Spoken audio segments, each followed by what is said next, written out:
I'm Tom. And we are Velocities in Music, VIMTV. Today, guys, we're going to do one that I am so jacked up to review. It's Ween's Chocolate and Cheese. You voted for it at our bi-weekly survey that we send out.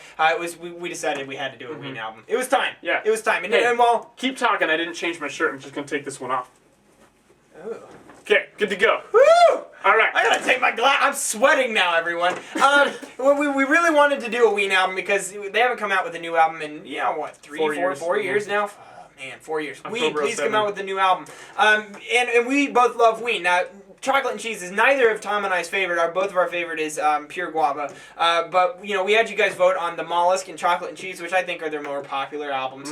And Chocolate and Cheese clearly won. And so here we are today. Now, Tom, what is your take on Ween's history and your introduction here? Ween is a band that I am so shocked but so grateful that they ever actually survived. I know. Because in the early 90s, when these guys started, very early 90s, and they were pumping out albums, I think God, Ween, Satan, their first album, came out in like 90 or something, maybe 91, and then you had the Pod shortly after, Pure Guava very shortly after, and then Chocolate and Cheese in 94.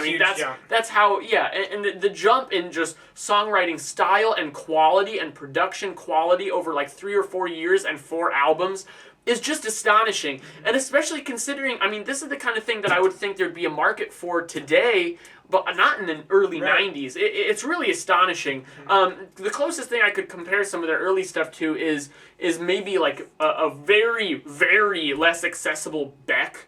There's some tracks on Mellow Gold that I always think sound like something that would be on Pure Guava. Right. But really, there's nothing like this band.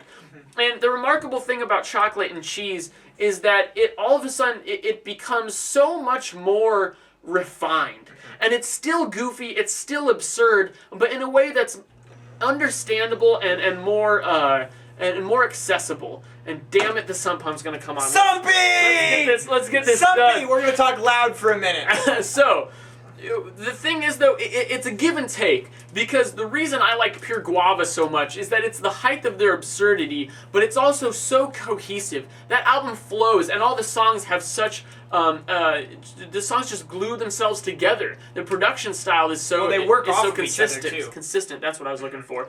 Chocolate and Cheese is all over the place. It is a smorgasbord of tracks, of different styles in production and songwriting. You get some of that kind of Pure Guava-ish sound in tracks like Can't Put My Finger on It, but then you get a lot more just great guitar playing. Buenas Tardes, Amigo. You won't get that on any other previous Ween album. So this is really when they were starting to experiment in different genres, and their songwriting was just great. Yeah, and one thing that I've always been bothered about is when somebody really doesn't know Ween. I want to say this with the caveat that I've said this before too, before I got into Ween, is that they say, oh, Ween they're just a joke band. They make funny music, and really this isn't the lyrics aren't anything to joke about. It's satire. Everything is satirical, and yes, there are some funny lines in there and stuff, and some funny subject matters. But like the Spinal Meningitis got me down as a track title. It's both Tom and I's track picks here, and you get a lot of songs like that. But you got to understand, it's satirical. It's supposed to be kind of funny, but at the same time, it's supposed to make you think as well. And there's hidden meanings and stuff, and that's what it's a second level of thought that you get to dig a little deeper into the lyrics.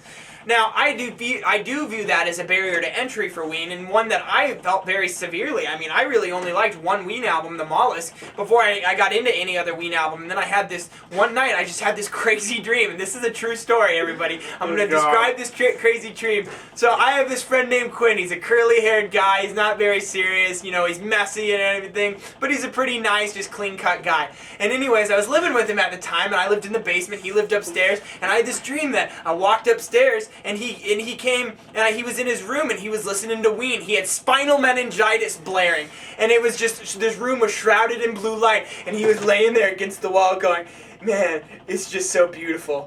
It's just so beautiful. And I was like, what the hell? And he goes, man, you just gotta listen to it. It's so beautiful. And from that moment on, I loved Ween. I got it. From that moment on, I was like, this is awesome stuff. This is great. It was because I quit taking it so seriously. I didn't try to take it literally. I saw the satire in it. And so the point of the story is that be mindful of that. Ween is a little tough to get into. You can't take it too seriously, but also it's not joke music either. It's not too light. It's somewhere in between. And that's where it's hard to find a balance. And actually, I think albums like Chocolate and Cheese of theirs makes it a little easier. That's why Chocolate and Cheese and The Mollusk, I think, are probably two of their most accessible, and Right. White Pepper also. But, I mean, people have problems with Pure Guava because it's just so nuts. But, like, Chocolate and Cheese, I mean, tracks like A Tear for Eddie, and even, like, what Diener was talking about, they have a more serious tone to them. Yeah, a and they little have more great mature. great songwriting, mature sound, a Yeah. great mood, great instrumentation. So because of that, because there's that dichotomy, it makes those tracks stand out more, and it also allows the goofy tracks to stand out more because they're not just diluted with a bunch of other goofy tracks. There's a variety, but like I said, I think there's a give and take to that because in a way, this album feels a little unfocused as an album because of how all over the place it is.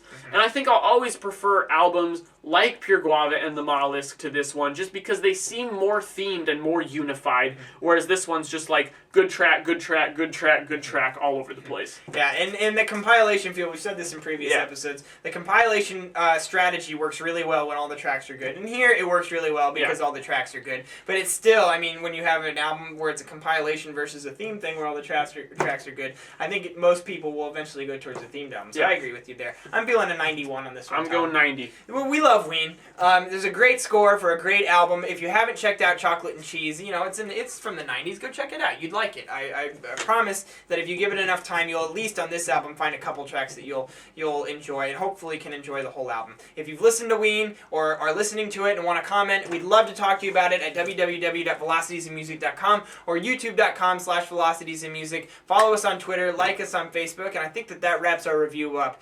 So thanks for participating in the vote and being a part of Velocities and Music. I'm Jake. I'm Tom. And we are VIMTV, moving music critique forward. Boo! Am I gonna die? Smile.